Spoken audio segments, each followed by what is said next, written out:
Tennessee. Back here in the Bossman Show, special guest Batt. He was a former Tennessee House representative, Democratic Party candidate, but he's an activist now. He's all about the right things, not the wrong things in Tennessee. He wants to make it better in that state, and I'm going to still pay taxes in Tennessee. I told him out there, I have a house in Nashville still. I pay taxes in that state, so I'm a taxpayer in that state, so it matters to me what happened to the coach, Jason Shea, my friend. Batt's here to talk about it. Brad, good to meet you, my brother. How you doing, man? You too. I'm good. How are you? Hey, I'm doing well, man. I can't complain one bit. I hate to be talk on these kind of conditions after what happened to Coach Jason Shea at East Tennessee State University. It's just sad to see that, Brad. What happened? A guy gets his head coaching job. Things went down last year with social injustice and racial unrest, and he still his players and his coaches exercising their First Amendment rights to kneel, peacefully protest during the anthem. Yeah. But Tennessee legislature, Republicans, and the president and AD and the boosters and sponsors, John City, did not support him, and pretty much forced him out and said, "No, you have no more cars, no more money." Because you politically disagreed where I stand on kneeling and the flag. And Brad, Colin Kaepernick, NFL players all told people it's not about the flag. It's about the message and the gesture. And what's the perfect time to do a protest? When everybody's watching you. And what I hate, Brad, is this. When people try to tell me and others like me and yourself how and when to protest. That always irks me, Brad, because when's the right time to protest? When's the right time? There is no right time to protest. You do it when you have the eyeballs and spotlight to do it, to make your point and make awareness about the mission you want to make aware. Yeah, that the whole point is to bring attention to an issue, right? And unfortunately, you're spot on. And East Tennessee is behind the rest of the nation. This is a nationwide issue that everyone other than those that are purposefully ignoring it, knows we still in 2021 have race issues in America. The only way you can say we don't is if you're ignoring what's right in front of you, including Black voices. Exactly what you're saying. And that's what we see here. Hell, it was on my Facebook just a few minutes ago. People saying, well, no, they shouldn't protest the flag. Every time Black people protest in America, they are silenced by white voices that don't want to hear it. So at this point, it's very convenient. They know they can't just say shut up. They know they can't say that, right? Because that would be racist. They know it. So they say, well, I don't like the flag. Well, the next protest, they'll have a reason they don't like that one. And then we just continue this cycle of Black people in America saying, hey, this is a problem for our communities, and white people saying, no, it's not. Not all of them, but a lot of them that are in power. And as I think you referenced, or maybe right before we went on, talking about some of our local government state senators, 73-year-old Rusty Crowe, wants to pretend. He said this type of activity will not be tolerated. Yeah. When you hear that, when you hear an old white man say what he's going to tolerate, how's that hit? White supremacy trying to tell me what to do. You're trying to be my daddy and say, JR, other Black people, white allies who support JR and Black people, I will not allow you to disrespect my flag, and I don't tolerate you going against my morals and my ideals, which are ancient and irrelevant right now. And so that hits me like you are taking off your hood. You're showing me who you are. And you'll be the same person on here toting your Bible and quoting Jesus or quoting MLK to convenience you on MLK Day. You don't stand for what he stands for. Like Bill Lee, come to TSU on MLK Day, like he really supported what Dr. King supported.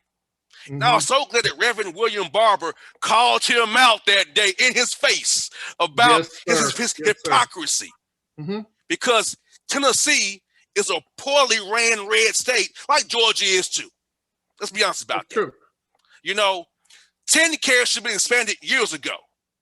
Yep. It's a joke. 10 care is not expanded. Same in Georgia as well. So when I hear Rusty Crowe say, and he said, white players too. It's only one white player on the roster, Right. not Right. white players. Right. It's one Right. white player. Because they don't want to allow everyone to understand it's about race. They want to pretend it's not, right? Yes. So well, there's white player too. So I'm just saying all players should, but they know what they're doing. So yeah, you're right. About 10 care. If you care, if we want to address some issues, we should address them. Unfortunately, the reality is the Tennessee Republican supermajority is a radical extremist group. And I don't say those words lightly. We had a moderate Republican governor under Haslam. It was his Insure Tennessee plan that the extreme GOP legislature rejected. Haslam tried to do some good things. He was Republican. They still rejected him because the legislature is extreme. We still have literally the bust of the first KKK Grand Wizard sitting in the Tennessee State House. Yes. Nathan Bedford Forrest. This isn't a guy who was marginally connected to slavery. This isn't a guy who maybe said some racist things. This is literally America's first KKK Grand Wizard. Yes. And it sits in the hall of our Tennessee State House. So black legislators like your friend, Representative Dixie, have to walk by that. Every black Tennessean that walks in there hoping to get a representative to address some of their issues walks by this bust put up in 1973, the year Coach Shea and I were both born, by the way. I just looked that up earlier. And for then that entire time, my lifetime, 48 years, this bust to this KKK Grand Wizard sits in a place of prominence in the house where we purport to make laws for equal justice for everyone. How could, and it's been a fight for the last couple of years to get rid of it. It's still sitting there today. And I think the question is, if this legislature can't do the simplest of things and say, we're not going to put a bust up to a KKK, America's first Grand Wizard, that's a simple one. How are you ever going to address some of the systemic racism problems in America and in Tennessee? How can we ever trust you with complex problems when y'all can't even do the simple ones? That's the simple one. Exactly. And, it's obviously a problem because, like, look here, as you and I both know, Tennessee needs expansion of health care and Medicaid. Mm-hmm. Tennessee needs a $15 minimum wage. But unfortunately, and I'm going to say it because I keep it real, the poor people in East Tennessee, the hills of West Tennessee, and outside of Nashville and Memphis, they just are been bamboozled by the big lie that, hey, because you're white and these black and brown people trying to take stuff from you. That's not true. This has been the Southern strategy for years, to divide poor whites and poor blacks and poor Latinos and Hispanics from coming together, because they come together collectively, they're out of power. And they use that whole way of race as the way to keep them at bay. So, I don't want them to have my stuff. And I'm like, right. You need health care. Why are your rural hospitals closing? Why people like Johnson City Honda allowed to disparage Coach Shane's coaches because of their warped racist views, but will tell you in a heartbeat they love Jesus. I wonder, who are you praying to? What Jesus do you love? Because if you love Jesus I love, you ain't praying to the same guy based on what you're doing. Yeah, but we just passed a bill that's going to make the Bible the official book of Tennessee, But at the same time, I mean, I'd like them to open it every now and then, talk about feeding the poor and taking care of, widows and children and making sure, but somehow those parts of the Bible, I mean, I grew up in church and I've been to Bible study and I've led them and I've read them and the whole thing. So they don't fool me, but we have a lot of politicians in the legislature that are willing to hold up a Bible, but they've never cracked it. But, let's talk about the Coach Shea situation specifically, because right now what's going on because Tennessee politics, clear. I ran for House. I can talk politics all day, but I could talk sports a little bit too. They're trying to fool us right now as if we can't see with our own eyes what's happening.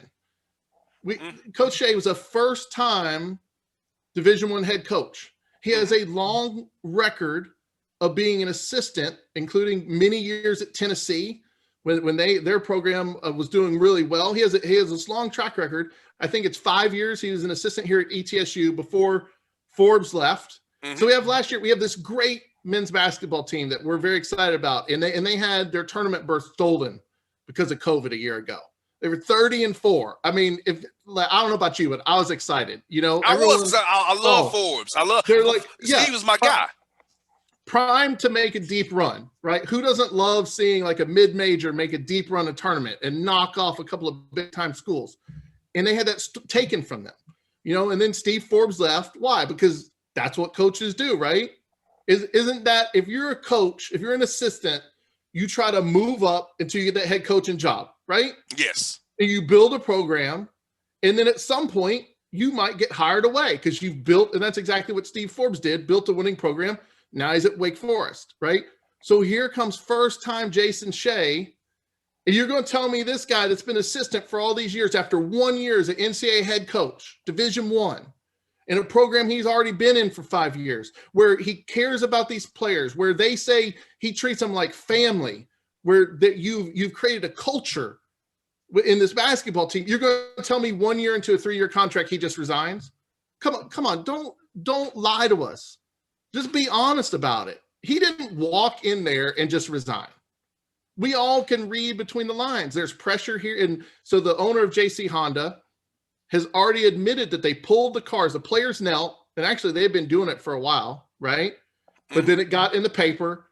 And then so, you know, people got mad. It's something they weren't even at that game, and they got mad that this happened, and they're just mad. And so I'm going to pull the cars. I'm going to pull the cars from the coaches. This is what he's admitted to. He didn't like the kneeling, so he's going to pull the cars. Why? What does that accomplish? It shows who you are.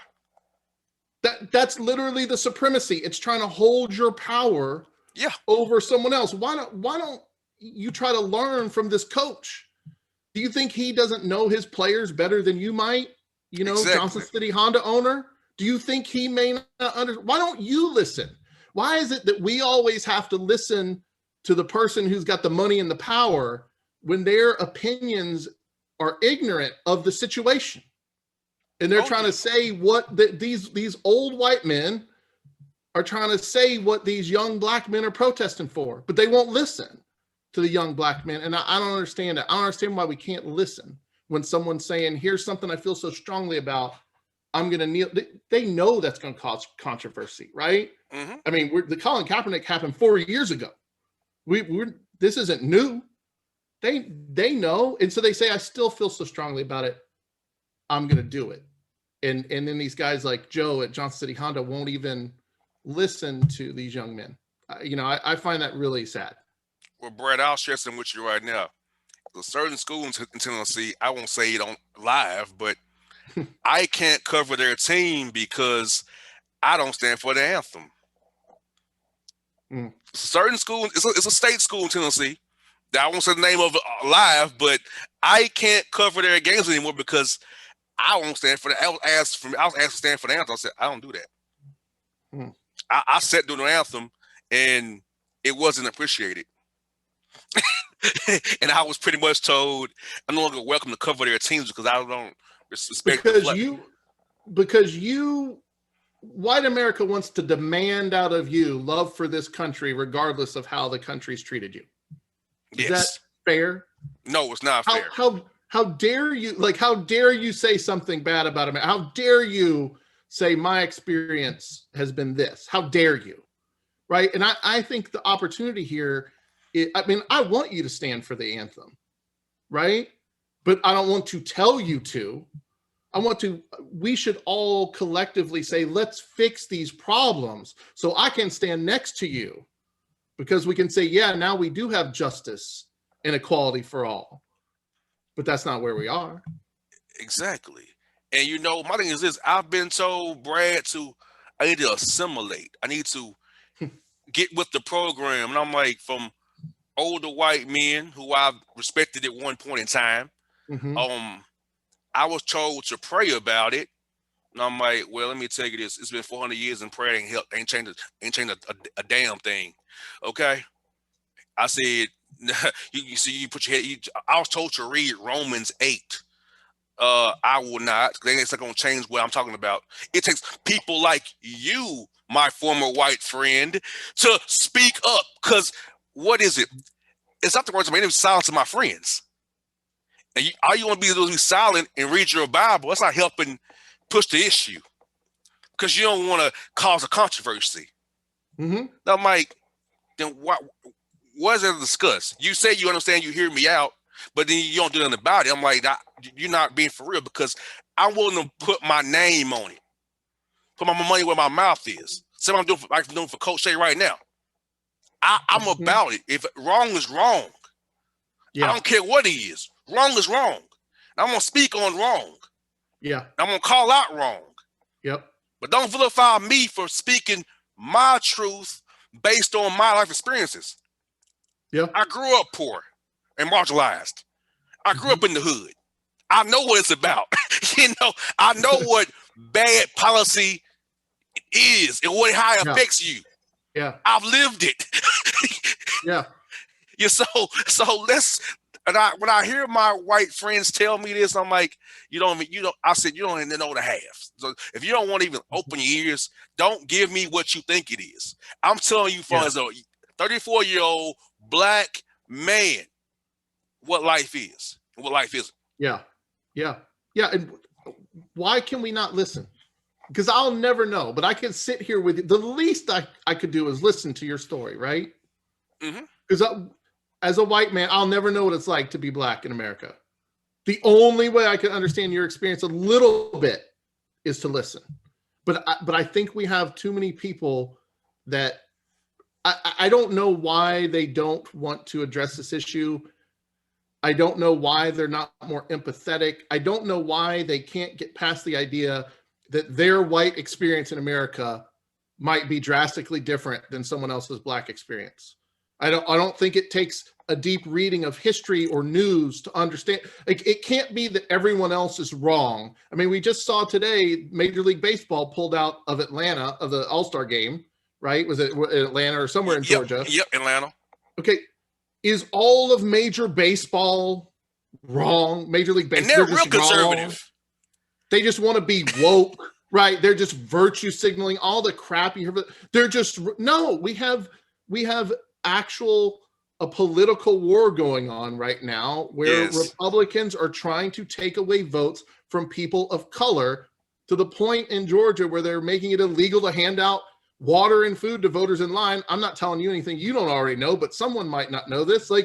And why? Because they rigged the polling system so that if you live in the white suburbs, you breeze in, you vote, you leave, you're in and out in 10, 15 minutes. But if you're in a Black community, you wait in line for 6, 7, 8 hours. In what world?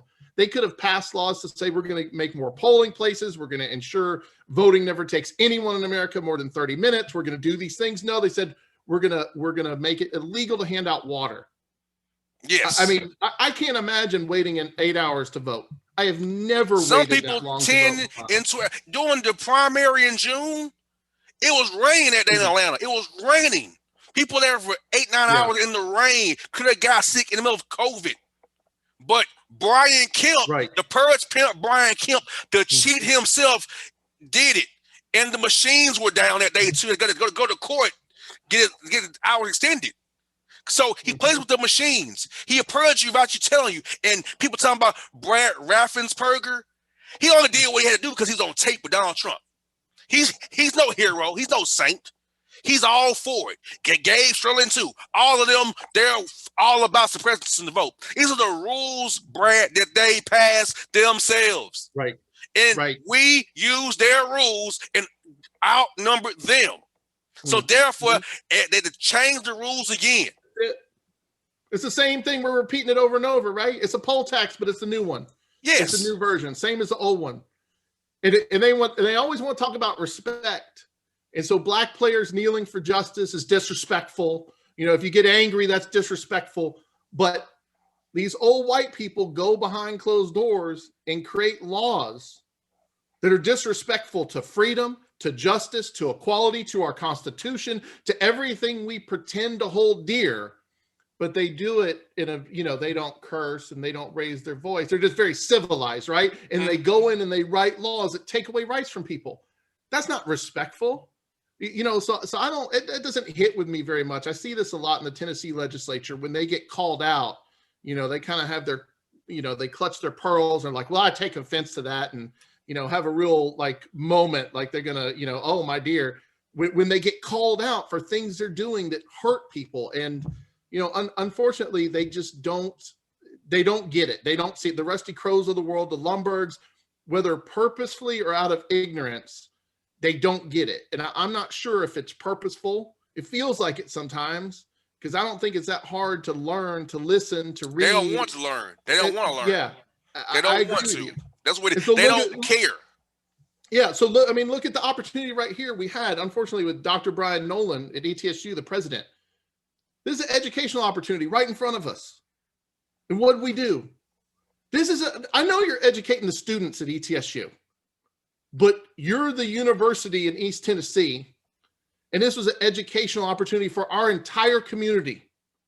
And if you had the guts, you could have stood up but instead, and I watched a lot of the Zoom conferences with Nolan and Lundberg especially, and others on committees, and Lundberg and them, they have a lot to say when it's on committee. And Lundberg said, that's like flipping the flag the bird. No, it's not. He just reframed that so he could decry it. He reframed kneeling, which has always been a sign of respect. I mean, it better be. I knelt down to propose to my wife. I better go apologize if that was disrespectful, right? Of course it's not. It's completely respectful.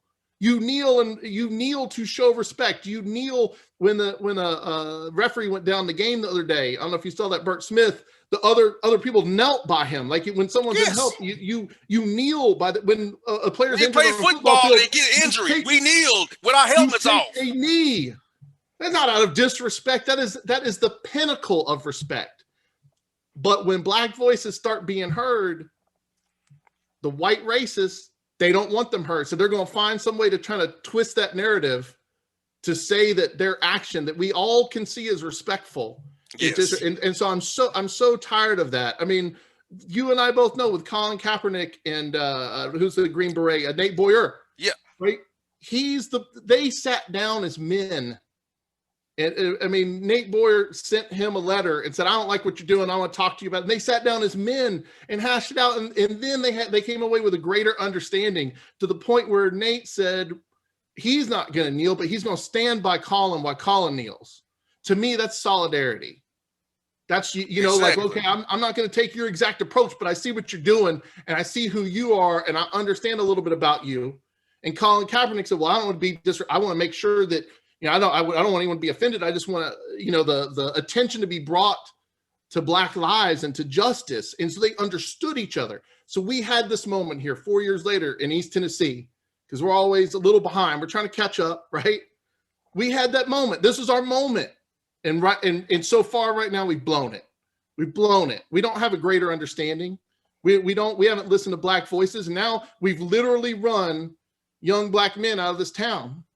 Because why would they stay? They see their coach being run off. Mm-hmm. Why? That was probably their lifeline.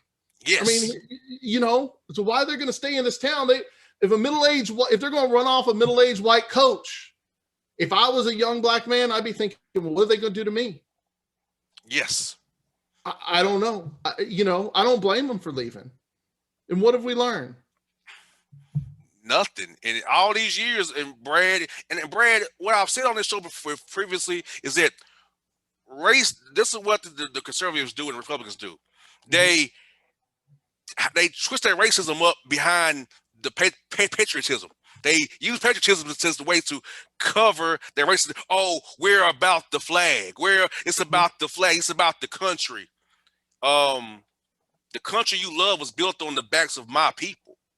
Mm-hmm. Like my ancestors did not ask to come here and get brought. They didn't ask to be brought to Georgia, but they were. Right. They was not asked to. They was fine over in Sierra Leone and in Ghana, where my roots trace back to. They were not trying to come over to South Georgia. Yeah. And migrate to Macon, then to Stockbridge, and then to Atlanta. That was not the part of the plan. Mm-hmm. And when you hide behind the flag and patriotism to do your racist tropes and your racism, I reject the notion, because I know that the flag is used as a way to just be racist. It's the cover and the shield.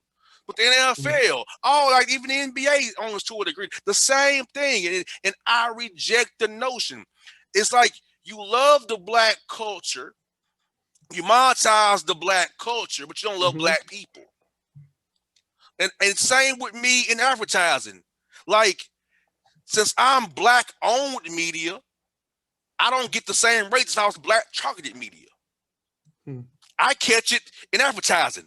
If I went to a third party agency that was for black targeted media, I would get my money for ads than I do get going out there myself. Hmm. So systemic racism is in every facet of life. And they have guys like yourself, Brad, Coach Shay, Carmen Masterello with Sienna, people who actually care about young black men and being an advocate and allies. It's amazing to see. And this is where America can be Mm-hmm. if the majority of people get Mm-hmm. on board with that. But there are these last the last stand, I call it, the last call of these racists who are getting older and aging out, but they Mm-hmm. still have power, are preventing us from progressing forward. That's why they doing the Yeah. laws in Georgia, Tennessee. You got Arkansas, Alabama, because they want to hold on. It's their last stand before Mm-hmm. the dam breaks. You're out of here. Yeah.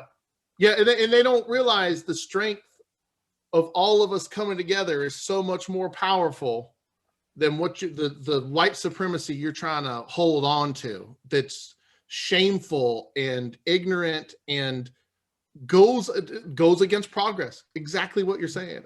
I think you're right about black men, especially in this country, how we treat black men. And I've thought back because I am very much an outsider in my family, extended family. I come from a white conservative family in the South. I was born in New Orleans, and I see things differently than them, including on issues of race, several things, but on race. And I think part of it for me is that, I refereed basketball for a long time in Houston for 15 years, high school. I loved it. I refereed college for 10, Division I for 7, in the Southland Conference and Summit League conferences like the SoCon, with ETSU, schools like that. And but I loved high school basketball too. And I've refereed all over Houston. And I refereed with a whole lot of black men, officials. And I saw a whole lot of black players and black coaches. And I think America is still so segregated that I think a lot of people don't have experience being around other people. And I think that especially holds true here for East Tennessee. I've had that experience. So I see all different sorts of black men, right? But I don't. I think so much of white America in East Tennessee, we have this problem. We're so segregated. It's so white. The only black men they know is maybe what they see on TV or on the news, and so they stereotype tens of millions of people into like this one idea instead of realizing Yes. that men are men. Just we have a diversity amongst black men that are different personalities and different things, and we're still working our way out of that. And you can see it now. America is just like starting to see black men in certain jobs that they were withheld before. They were prevented from having before, and all that coming out. And so, I mean, here in East, we've got to wake up. I don't know how we do it. I don't know how to kind of take that experience and get people to understand, to see outside their bubble a little bit, and to see that, Yes. to see other people as human. I don't know how to make that happen. I don't, and it's very, it's just really disturbing that we're still judging people and dismissing voices when people are crying out for help and saying our community needs help. And I think dismissing those voices is so harmful. And it's hard to believe we're still there. Yeah, and you know what, Bray? To me, it's like I expected. Now I should. When I don't get help, it's like I expected. When I do get help, I'm kind of shocked because it's in my career. I've tried to break down barriers, but I'm told I'm too loud or I'm too radical. I need to tamp things down. How I criticize the other side. I said I'm going to tell you something. I'm not really a Democrat or a Republican. I'm a black man. So I vote black interests versus white nationalism. So that's how I vote. Okay. Yeah. And majority of times than not, it falls on the D side, the blue side. Because Yeah. the R's not doing nothing to help black interests. Besides, unless you're rich already and you want to go there for tax break. So Mm-hmm. I vote based on black interest versus white nationalism. Because in Georgia, outside of Atlanta, it's the deep South again. Yeah. Outside of Nashville and Memphis, Tennessee's the deep South. You know, Alabama, Birmingham, Huntsville, the Black Belt around Montgomery, it's the deep South. Mm-hmm. Jackson, Mississippi. So in the South, you have these town centers, these one or two pockets of where it's urbanized. The rest of it is just the deep rural South for those same Jim Crow mindset is just regurgitated over and over again, replicated all these years. And you can't go there and break that generational curses because they've been so grounded in those thought process. Like when we went out in Georgia campaigning for Warnock and Ossoff, them small counties in Georgia, you know, it was a shock, Brad. Some things I heard, you know, about you look very nice, and you know, thought you'd be a thug. I'm like, are you kidding me? Like just outly saying. When somebody said son to me, I'm like, hold on, you don't say son. That's let's not say son. Or boy, I said I'm here on third party business, but I'm still JR, and I'll tell you how I feel. Let's not do that. You know, so even the compliments have that racial undertones, right? Oh, you look nice. I thought you would have been this. I mean, like that speaks to the mindset. Yes. Of I'm going to categorize all black people in this segment, and so I'm surprised when someone doesn't fit my stereotype. We've got to do away with that mindset, you know, and that's why I think it's so shameful that people are dragging Jason Shea's name through the mud. I mean, I don't know, you know, Jason, you've talked to him. I've never talked to him. I don't know him personally. I just look at it from the outside from basketball. Like, this guy looks like a conscientious coach. You know, I always like coaches that stood up for their players and fought for them. Yes. I mean, this guy checks all the boxes. He's a guy, if you were a parent of a son going to play, he seems like the type of coach you would want to entrust your son to go play for. And so for these people, for you know, the people from JC Honda and other organizations, and my inbox, you know, rumors are flying around here, and the light will be shown on who kind of had a hand in all this stuff. For them to disparage him and not to step back and think, well, here's this coach that's been in this program for so many years. Maybe he has some insight that I don't. And to sit down and listen, they don't want to listen. They just want their voice to be heard. They want their opinion to be heard. They want black people to do what they tell them to do, which is stand for our flag. Don't protest when it's inconvenient for me. Don't take me out of my white comfort. I just want to come watch a basketball game, and you owe me that. I don't want to have to think outside of that. But if you're a black man, you don't have a choice to never think outside of that because it's always present in your life. And I don't know why some people can't get that you don't have that option. So I guess it's a little inconvenient for them. Somehow it hurts their feelings that someone's kneeling during the anthem. They think it stands for something else, or it means something different to them. I think instead of demanding that someone else do something that you want them to do, which is the very opposite of freedom, we should come together and say, how can we fix these problems? So then we can all stand. So until we can all stand, we got a problem, whether you're forcing people to stand or not. So, you know, and Dr. Nolan and these others kind of want to push the problem out of the limelight.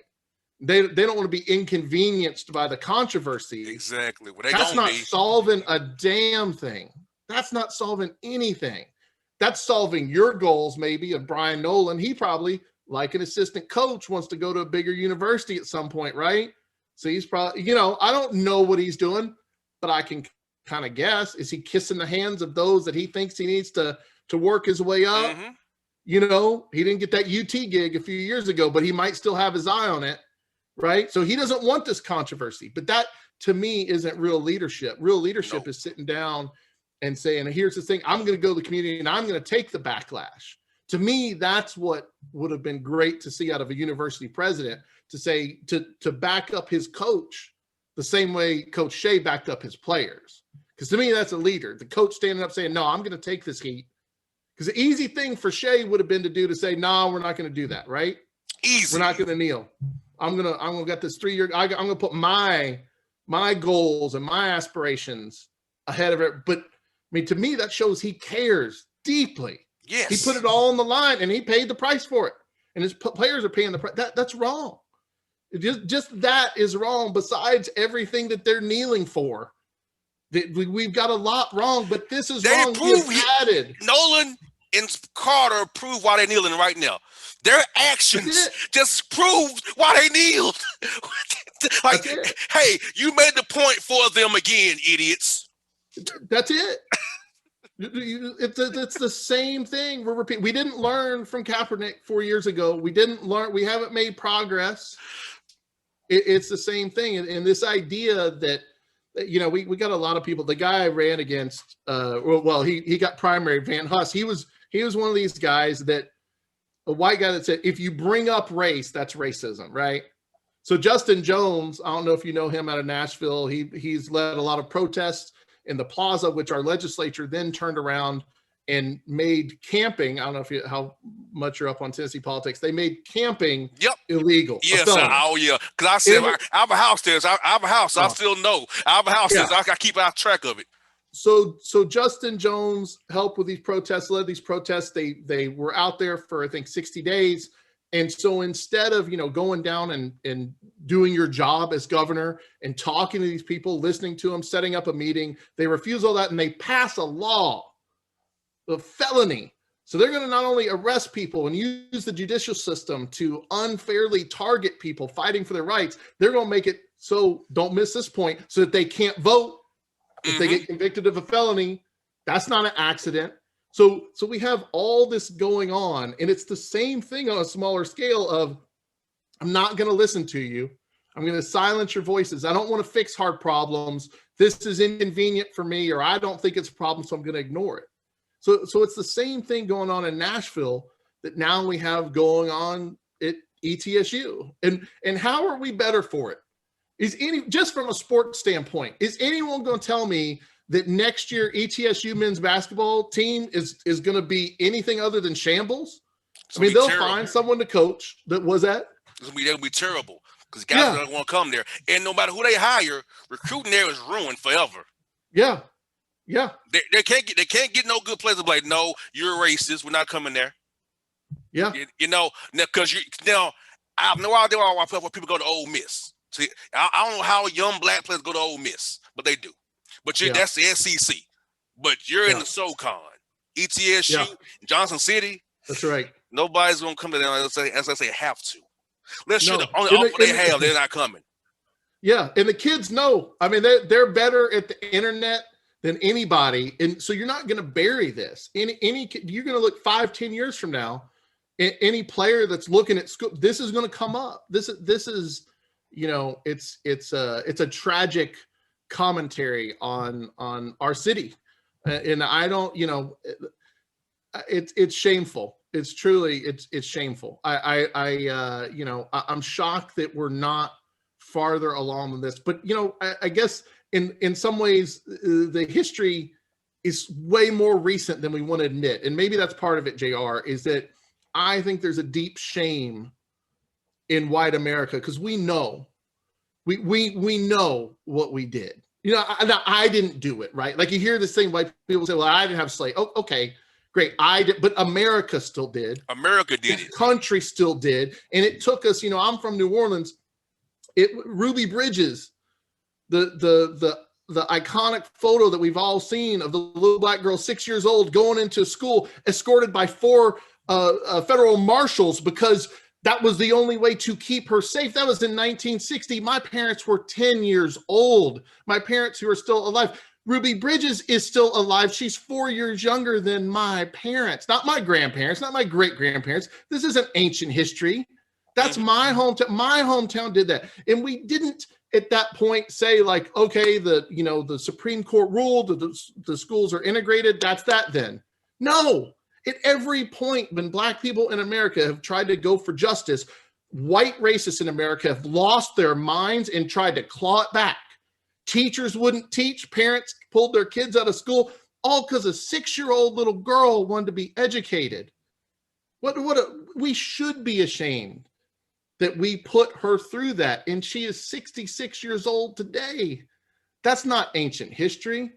And we didn't end racism by letting that little Black girl go to kindergarten under protest from white racists.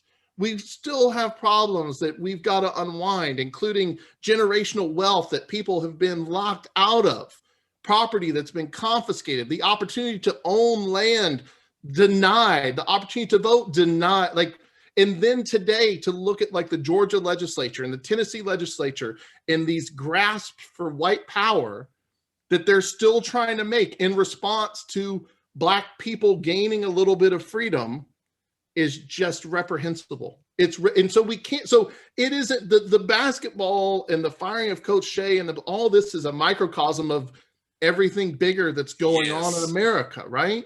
Yes. And so we've got to fight back on this because otherwise we lose those rights. And I think standing up for justice for someone else is the most American thing we could do, right? It's if we want to say we love America and we love that flag, stand up for someone else. It's easy to stand up for yourself. It's the easiest thing in the world to fight for your own, what you want, right? But stand up for someone else, especially white people who are in a position of power and privilege. And you don't have to worry about the things that Black people face every day when they try to get a business loan, or like you're talking about in your business, trying to navigate the media as a Black man, and like these things that we just don't see it. It doesn't happen to us. So the least we could do is listen to the stories, I think, of you, these young men, and collectively Black America, and say, okay, we're going to try to understand what you're going through, and then we're going to try to help. Like, Brad, I shouldn't have to send a white face to talk for me, and I come in the clothes. I'd rather use that trick, Brad, to get stuff done. I shouldn't have to do that, but to get what I need to get done, I have to use sometimes a white face, would be a woman or a male, to do it for me, and I come in as the clothes. Or I don't use my full first name just to hide and go by JR to kind of wedge in.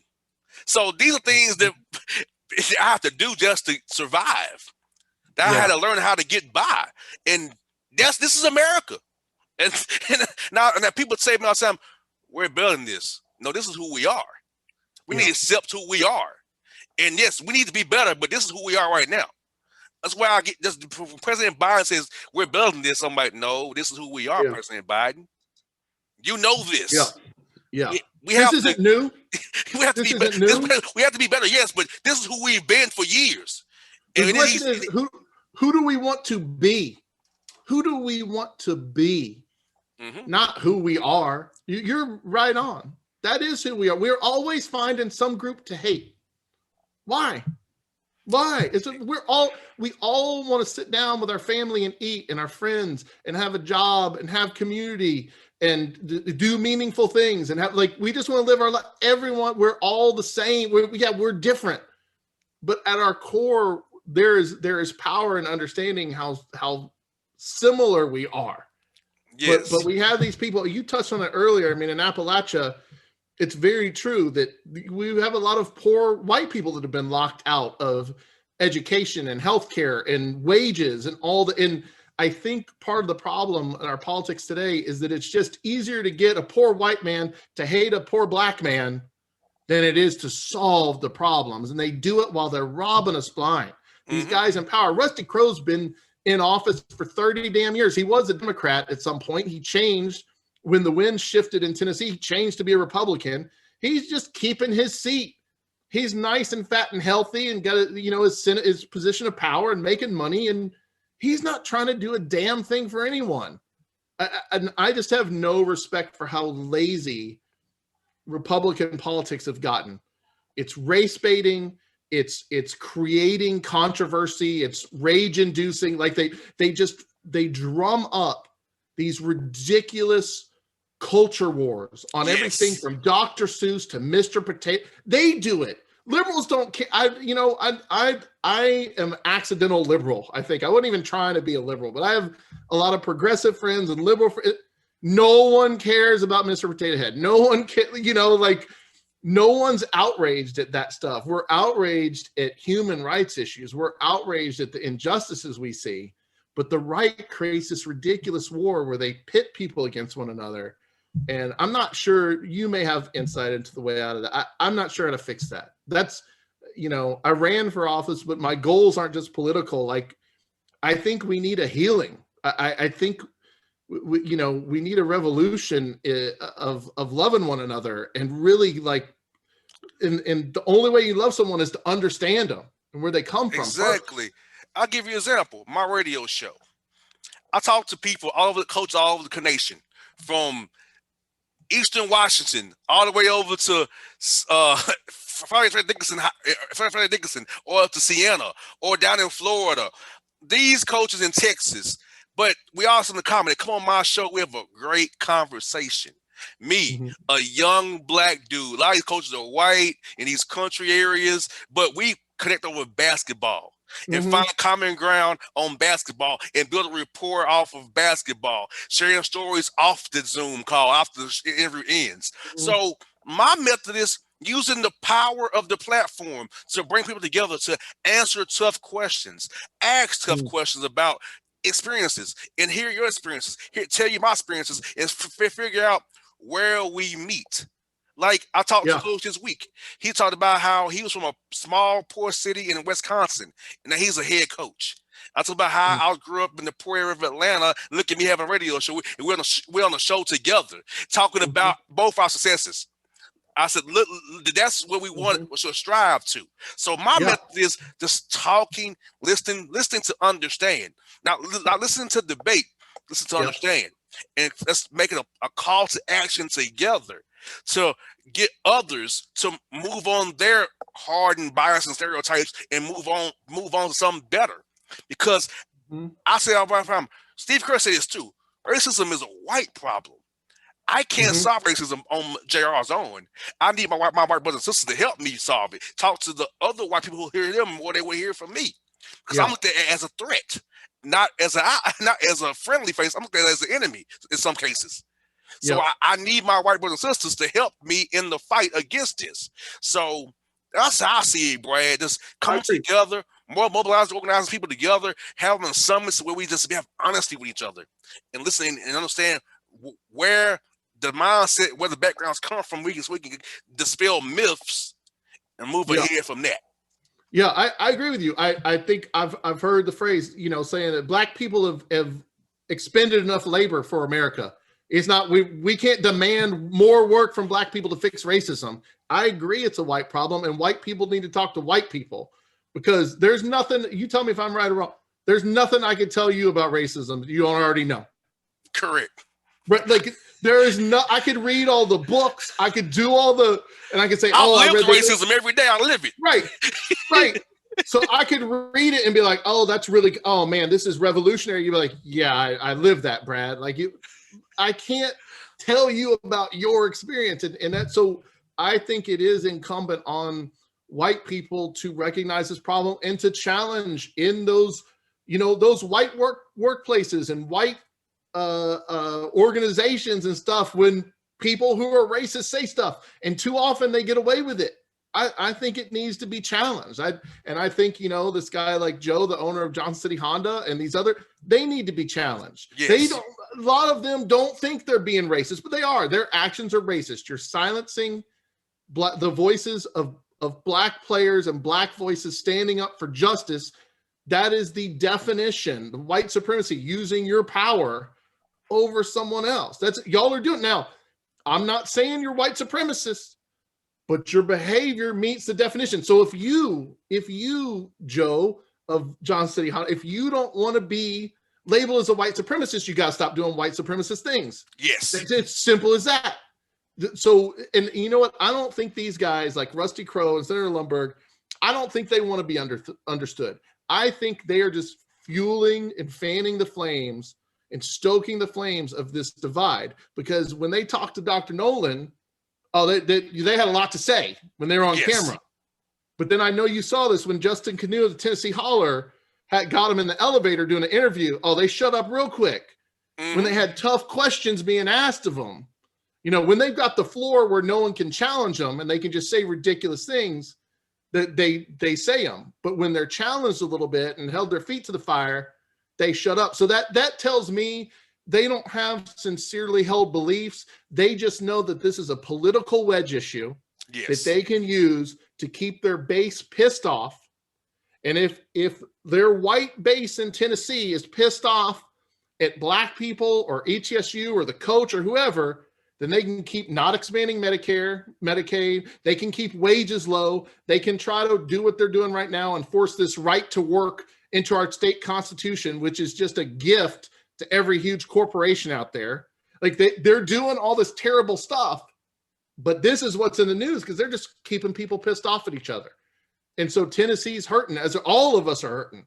So, I mean, that's the message, talk about solidarity. Like, we have to join together and stand up for one another in solidarity because that's how we're going to make progress. And right now, Tennessee is being left behind on a lot of issues, and this is one of them. Well, Brad, I'll be standing up for Coach Shay even more on this show, and because I told you multiple times, I have a house in Nashville still. I pay taxes in that state. Yeah. So guess what? It's my problem too. So I'm going to be banging the drum as well about these fools and legislators as well. Hey, you need me to bang the drum? Let me know. I will bang the drum. I will let them get them away with it because I know my politics. I'm a sports guy. I love politics as well.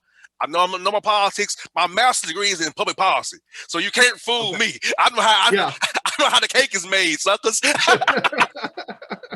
Well, and all these guys get ideas. I mean, I'm concerned about what's going on in Georgia, even though I don't have a house there and I don't live there, because it's injustice. And so, if injustice is going on there, then how can we have justice for everyone everywhere else? And these guys get ideas. If the GOP here in Tennessee sees that the Georgia GOP gets away with voter suppression, I guarantee you they're going to do it. They will copy them.